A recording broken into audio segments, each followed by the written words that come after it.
She said, "You can't expect me to be loyal. I'm young, I'm hot, and I have options." I just nodded, then forwarded her quote to her dad, along with the vacation receipts I'd paid for. 3 days later, she was screaming into my intercom while I turned up the volume on my TV.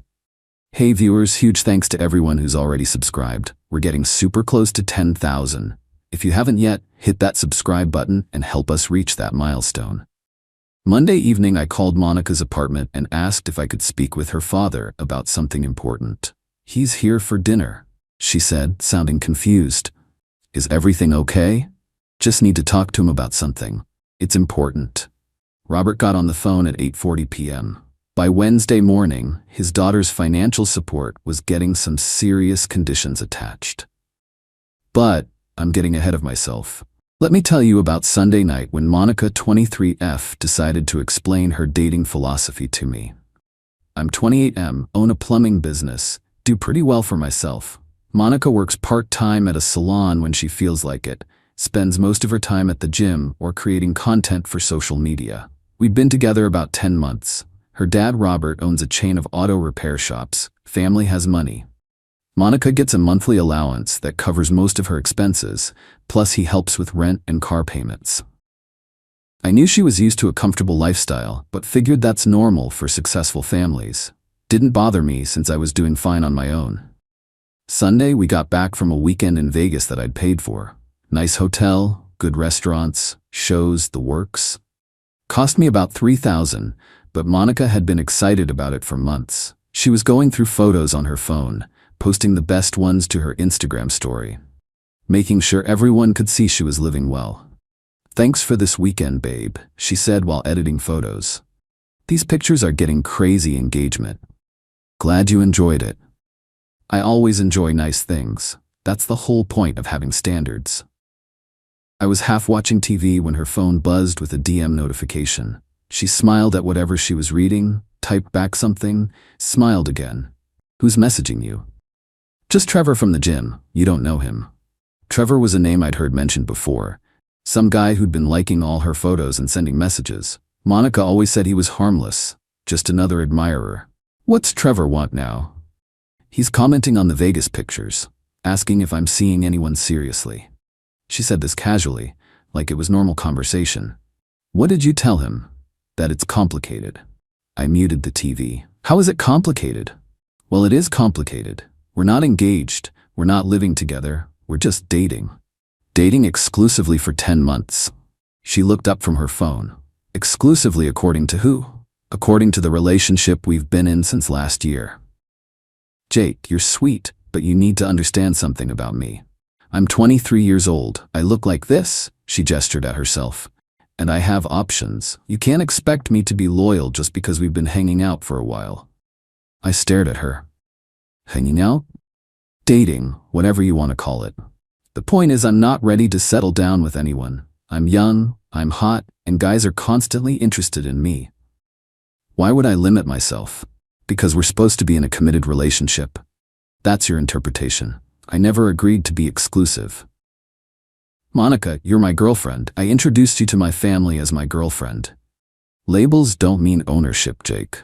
I'm not going to turn down opportunities just because you think we're serious. What kind of opportunities? Dating opportunities. Social opportunities. If someone more interesting comes along, I'm not going to ignore that. She went back to her phone like this was all perfectly reasonable. "So you're planning to cheat on me?" "I'm planning to keep my options open. If something happens with someone else, that's just me living my life. And what am I supposed to do while you're exploring your options? You're supposed to understand that girls like me don't usually end up with guys like you long term." That one hit different. Guys like me? Working guys. You're successful for what you do, but let's be realistic about social levels here. My dad didn't build his business so I could marry a plumber. Does your father know you feel this way? My father wants me to be happy. He understands that I need someone who can match the lifestyle I'm used to. She started typing to Trevor again, probably telling him how available she was feeling. I sat there processing what she'd just told me.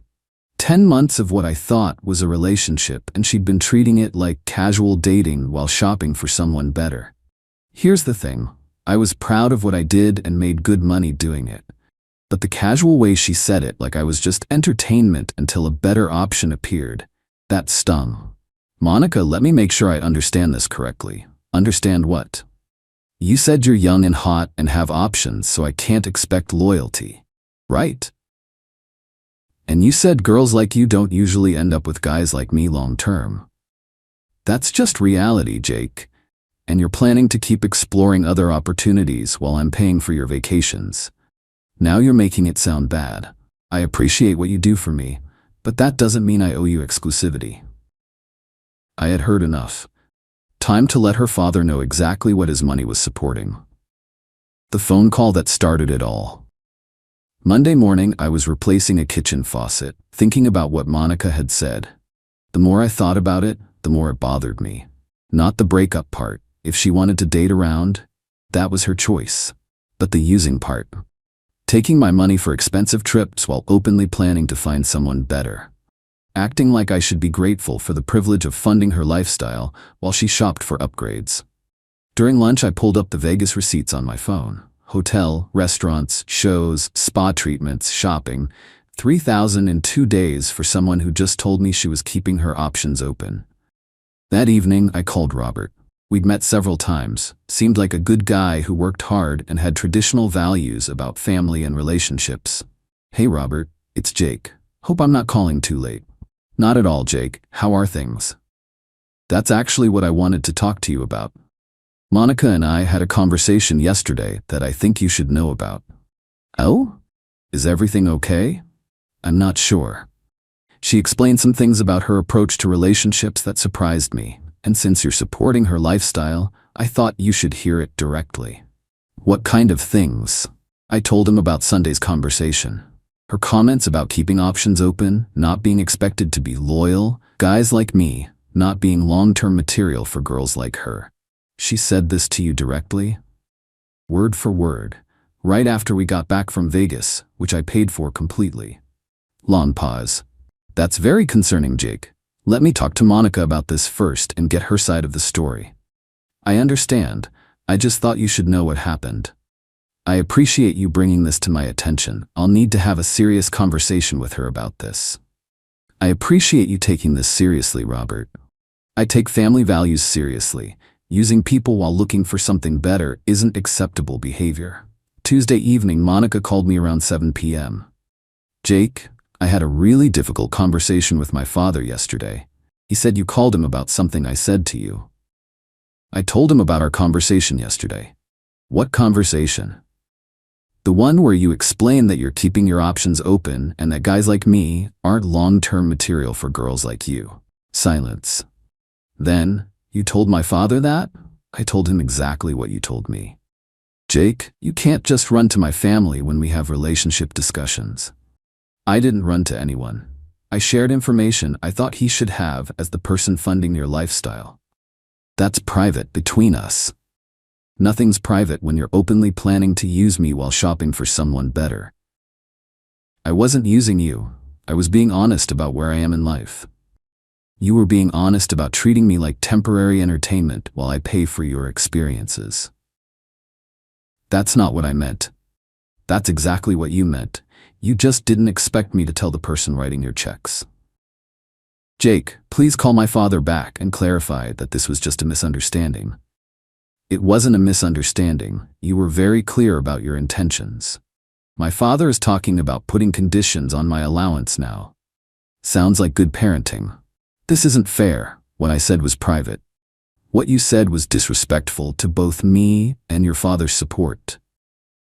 Hung up and ignored her follow-up calls. Wednesday morning, Robert called me while I was driving to a job site. Jake, I had a long conversation with Monica yesterday about what you told me. How did that go? She confirmed the conversation happened, though she tried to downplay what she meant. But her attitude about relationships and the people supporting her was clear enough. What are you planning to do about it? Starting immediately, her allowance comes with expectations. She needs to show appreciation for what she receives and respect for the people who care about her. That sounds reasonable. I'm also requiring her to contribute to her own expenses. time she learned the value of what she's been taking for granted. Wednesday evening, Monica showed up at my apartment building, buzzing my intercom. "Jake, we need to talk. My father is being completely unreasonable." I looked at her through the building's camera system, but didn't buzz her up. "Jake, I know you're there. Please let me come up." I turned up the volume on my TV and continued watching. My father cut my allowance in half and says I have to get a full-time job now. The action movie I was watching had some good explosion scenes, really loud ones. "Jake, please, I'm sorry about what I said Sunday. I was just being dramatic." She buzzed for another 10 minutes before giving up. Thursday, she tried calling from different numbers. "Jake, it's Monica. Please don't hang up." "What do you want?" "I want to apologize and explain what I really meant Sunday. You explained perfectly. You're young, hot, and have options. You don't want to be tied down to a plumber. I was wrong to say that. I was just scared about getting too serious too fast." "You weren't scared. You were being honest for the first time in 10 months. That's not true. I care about you. You care about what I provide. There's a difference." "Jake, my father is making me pay my own rent now. I can't afford my apartment on what the salon pays me. Sounds like it's time for that full-time job. Please, just call my father and tell him you misunderstood what I said." I understood perfectly. So did he. "You're ruining my life over one conversation. You ruined it yourself when you explained how little you think of the people supporting you." I hung up and blocked that number too. That was 6 weeks ago. Haven't heard from Monica directly since, but I've gotten updates through mutual friends. Robert followed through on his new expectations. Cut her allowance significantly. Required her to cover her own rent. Made her get a real job with consistent hours.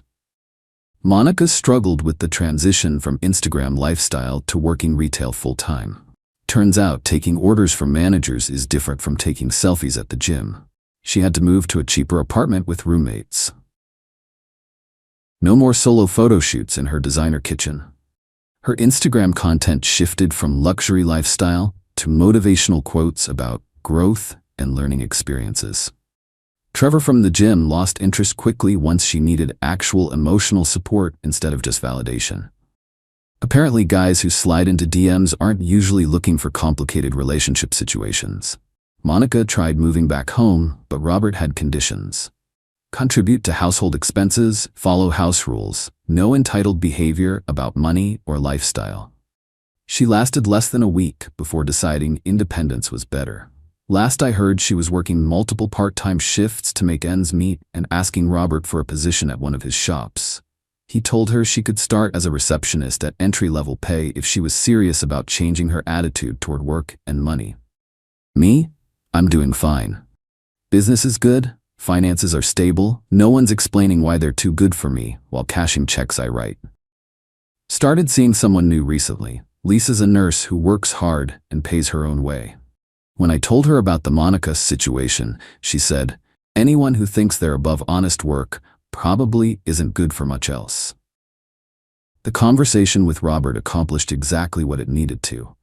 It showed him who his daughter really was underneath the daddy's princess act. Monica thought she could play loving girlfriend while shopping for upgrades, all funded by family money and my vacation spending. She thought being young and attractive meant she could use people without consequences. Instead, she learned that financial support comes with expectations. And those expectations include basic respect for the people providing it. Robert wasn't cutting her off to be cruel. He was teaching her that taking advantage of people's generosity while openly disrespecting them has consequences. Monica wanted options and freedom to explore better opportunities. Now she has them. She's free to work 2 jobs, free to split rent with roommates, free to learn what life costs when you have to pay for it yourself. The Intercom incident was perfect. She went from explaining how guys like me weren't long-term material to begging me to fix her financial situation with her dad. Sometimes the best response to being used is just making sure the right people know they're being used too. Monica was honest about her intentions. I was honest about sharing that information with the person funding those intentions. She learned that biting the hand that feeds you works both ways.